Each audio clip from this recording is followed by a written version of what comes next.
Buenas tardes, amigas, amigos de mi blog. Doy comienzo al número 22 de mis cuadernos de a bordo.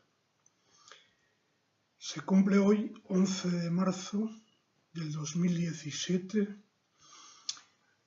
el 30 aniversario, 17 años antes, nota bene, del infausto aniversario del 11 de marzo del 2004, se cumple hoy, como digo, el 30 aniversario de mi llegada a Bélgica, el 11 de marzo de 1987.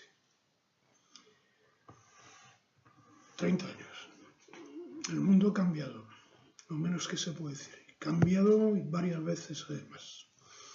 Cambió en el 89 con la caída del muro y el desmantelamiento a seguir de la Unión Soviética.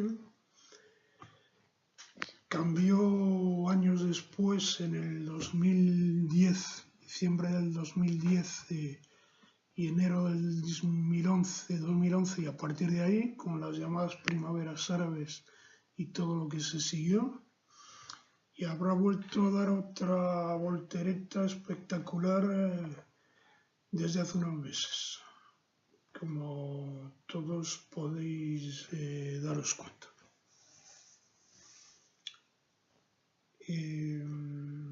30 años en Bélgica, se dice pronto. Podía haber vuelto a España, ¿no? Y las puertas abiertas. No perdí contacto, llevo ya bastantes años que vuelvo una media de 3, 4, 5 veces al año de visita. Pero, como digo, permanecí siempre hasta hoy en estos Países Bajos antiguos. ¿Por qué? Es la pregunta que se hacen algunos y divertidos cuando me ven, tanto españoles como belgas, incluso con alguna alusión de si la causa de seguir aquí, contra viento y marea, entre tormentas y bonanzas, más de las primeras que de las segundas, mucho menos de las segundas que de las primeras, si la razón oculta no será algún amor. No lo sé. Lo que sí sé es que 30 años que aquí llevo, pues salvo algunas veces, raras veces contadas, de problemas de aclimatación que los tuve, preferí seguir aquí. Y lo acabo de explicar en una entrada en mi blog en francés, que ilustro con un testimonio gráfico todo menos trivial. Y es el de los bombardeos franceses a cargo de las tropas del mariscal de Villeroy, a las órdenes de su majestad el rey de Francia, muy cristianísimo, de la Gran Place de Bruselas, de lo que no hay el menor rastro en la memoria oficial que se exhibe tanto en la Gran Place como en el resto de Bruselas. Si conocéis Bruselas y la Gran Place, algunos de los que me escucháis, de los que me leéis, podréis daros bien cuenta de lo que aquí quiero decir.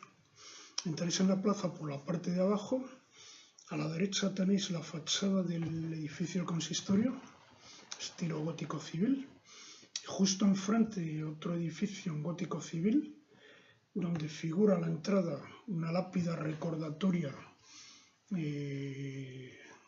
execratoria, para ser exactos, del duque de Alba, rememorando la ejecución de los condes de Egmont de Horn en 1856, en la Gran Place de Bruselas.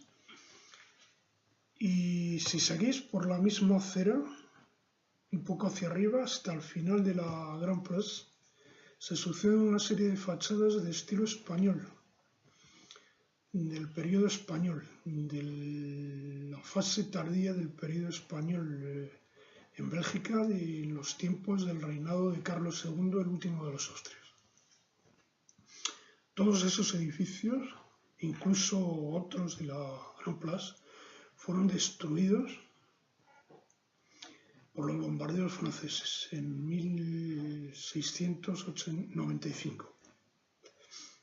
Y el menor rastro de aquel suceso, y muchos nos preguntamos por qué tiene más derecho a recordación la ejecución de los dos nobles enemigos de Felipe II, de preferencia a la destrucción de la Gran Place de Bruselas por las tropas de Su Majestad Cristianísima. La pregunta que nos hacemos muchos. Y viene a cuento un poco de otro contratiempo del que he sido víctima esta semana, y habrá sido el que ya he notificado en abundancia tanto en mi blog en español como en mi blog en francés,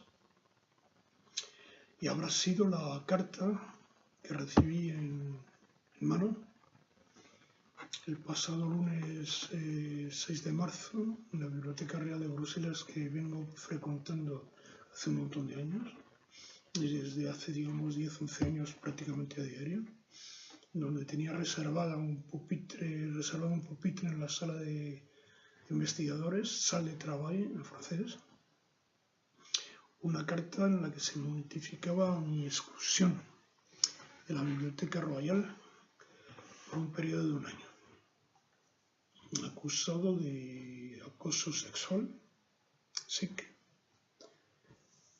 concretado en attouchement, en español traducible por toqueteos o manoseos, sobeteos, o como queréis traducir.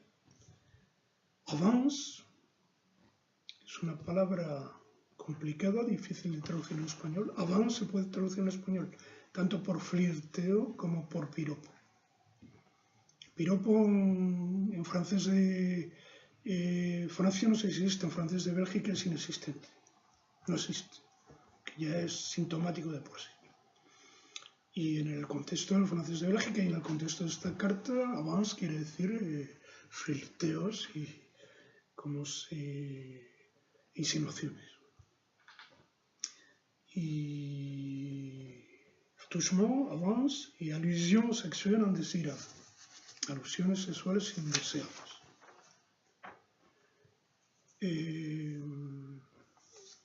Seguido de una serie de supuestos, de situaciones, figuraciones más bien, prácticamente imposibles de probar, de personas que no volvieron por la biblioteca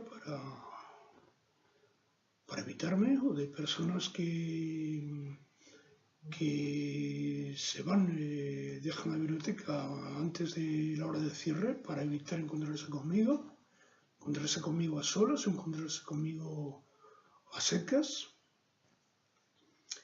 y en base, como digo, a denuncias una decena, según se menciona en la carta, una decena de acusaciones sin pruebas y perfectamente anónimas, con una salvedad, y es la de un profesor ordinaire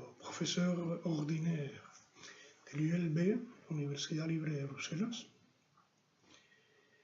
Peter Lagroux, su nombre y apellido, que se permitió una semana antes de recibir esta carta presentarse delante de mí en el pupitre que yo ocupaba en la sala de travail. ¿Es usted Juan Fernández Kahn? Sonriente. Sí. ¿Me puede acompañar? Quería hablarle. Sí. Bajamos abajo, salimos fuera del otro lado de la recepción de la sala de lectura. Un pasillo se encuentra justo al lado.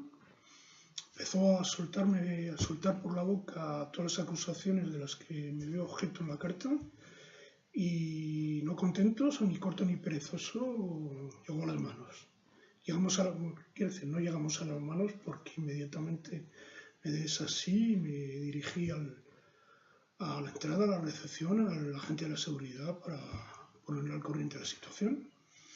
Y al cabo de un minuto o dos, el individuo en cuestión acabó siendo expulso y sin derecho además de entrada, como se demostró, no tenía tarjeta de entrada. Entró en la biblioteca por la cara bonita de profesor universitario, pero sin derecho ninguno a entrar. Pues bien, esta persona es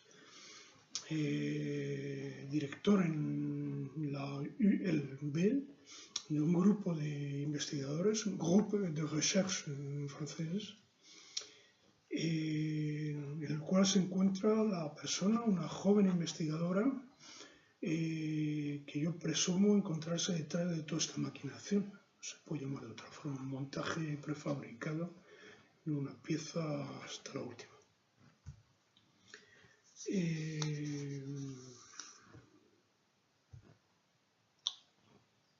Porno antiespañol en Bélgica. Un tema que daría de sí.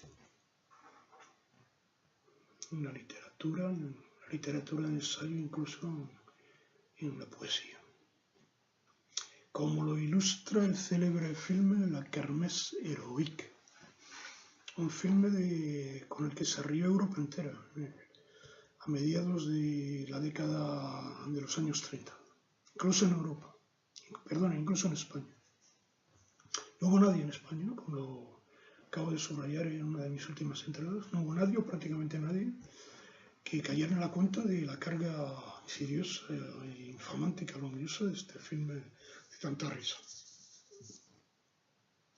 En la que aparecen, es un film de bufonesco, de bufa, de burla, de humor, y que es el tono del filme en general, pero entresacado de vez en cuando con flash en blanco y negro de la historia de los Países Bajos, de la historia de la presencia española. Escenas de monjes desgreñados en negro, protagonistas de escenas de violación, y otras de asaltos de los españoles, de los soldados de los tercios, acompañadas de todo tipo de atrocidades y salvajismo contra la población civil, blanco y negro. Como digo, el contraste de este filme en claroscuro. No hubo nadie en España. Y sin duda que era difícil de desenmascarar el mensaje, el cliché antiespañol de Leyenda Negra. Y que a mí personalmente me haría falta también tiempo, lo reconozco. Y los primeros tiempos en mi estancia en Bélgica, pues la Kermesse Héroïque me hacía reír tanto como a los españoles de entonces. Y eso es lo que me llevó, y me afianzó en esa idea, además, testimonio de mi propia experiencia, que os voy a contar aquí sin la menor reserva, sin el menor escrúpulo. Cuando me separé de mi ex, la madre de mi hijo belga flamenca, estuve unos días sin dar noticias de mi paradero, porque no tenía paradero fijo, simplemente. Y con la cual, dicho sea de antemano, guardé hasta hoy buena relación, pero nos separamos.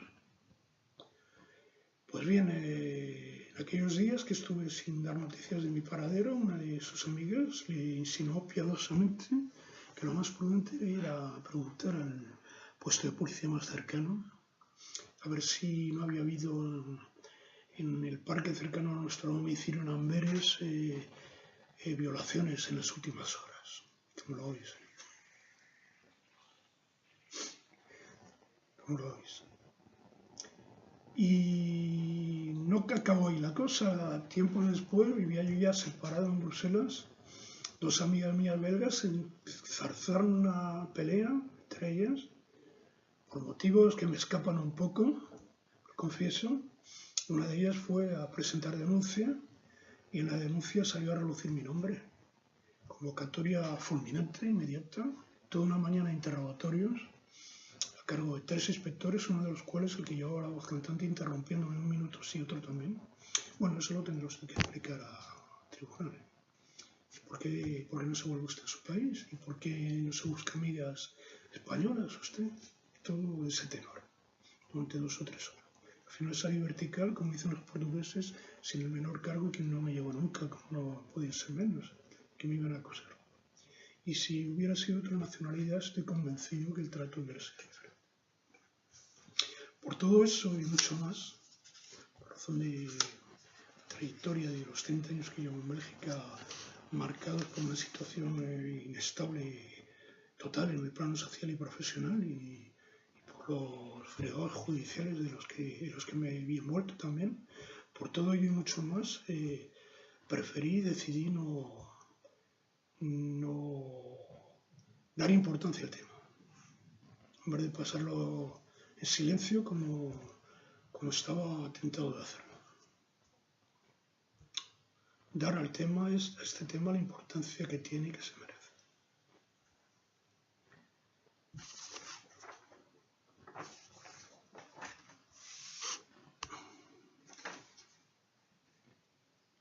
Y como digo, pues, darle importancia se traduce en que cuento presentarlo debido a recursos por la vía administrativa, esta decisión injusta, que no es un simple procedimiento administrativo, como os podréis dar perfectamente cuenta, sino que es un ataque bajo contra una acusación baja y fundada, sin pruebas, contra mi persona.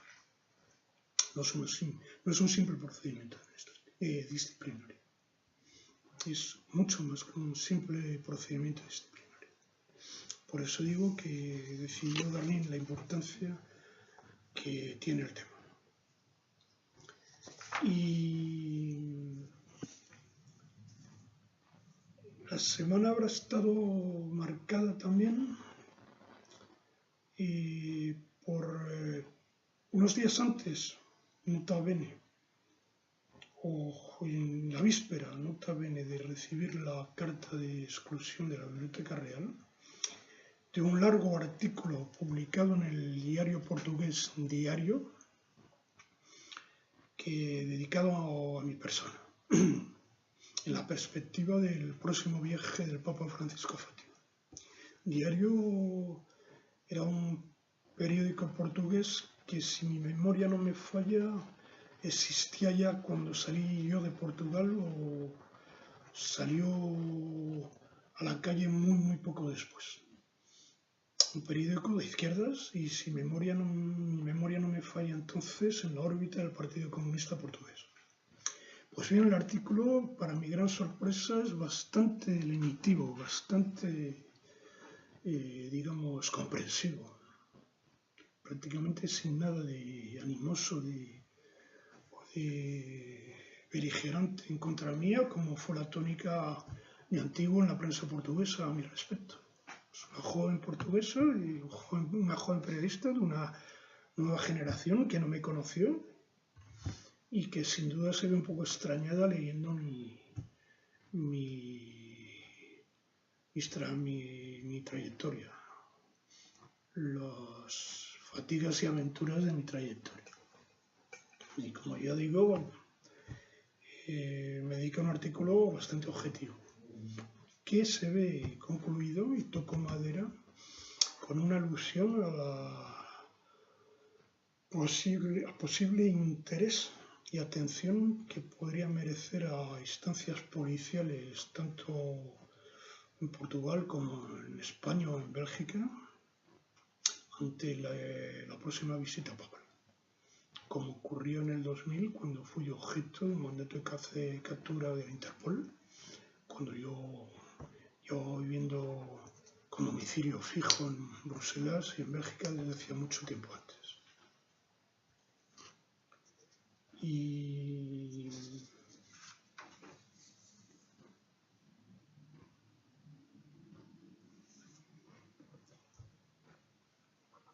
Y el Papa Francisco, como por casualidad, aparece en estos últimos días en la portada a todo plano de una revista de la mayor influencia en lengua alemana, Die Zeit.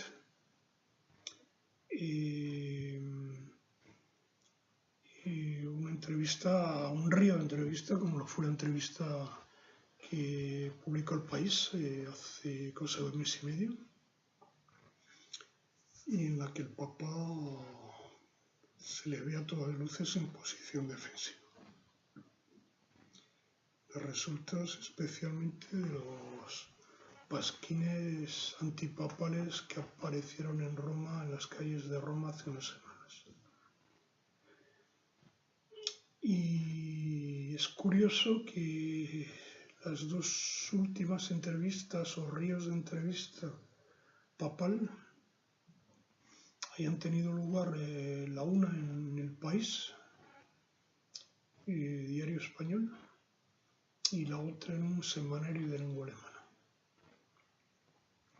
España y Alemania siendo dos países prototípicos o emblemáticos e ilustrativos de la fractura que puso de manifiesto el Concilio Vaticano II entre dos tipos o dos formas o dos mentalidades de catolicismo a escala mundial.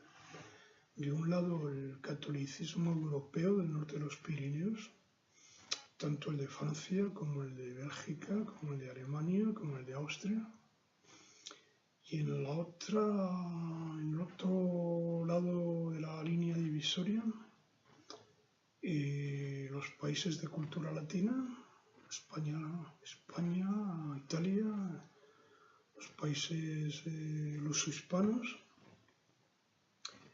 y junto con ellos el grupo de países de catolicismo minoritario de países protestantes de la esfera anglosajona.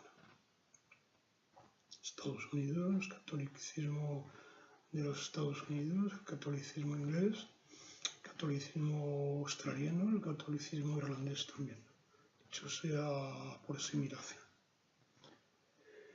Y no cabe duda que esta línea divisoria, esta fractura innegable en el seno del catolicismo es algo que el Vaticano tiene actualmente muy en cuenta en su estrategia de defensa papal en curso frente a los ataques y frente a las acusaciones de las que se está viendo objeto el Papa Francisco. Un Papa maravilloso, cabe calificarlo, por esa locuacidad tan maravillosa de la que da muestras. Habla de todo y sin la menor cortapisa en sus entrevistas. Por eso sin duda se trata de entrevistas tan torrenciales. El Papa polaco fue un Papa estrella. El Papa actual es un Papa maravilla.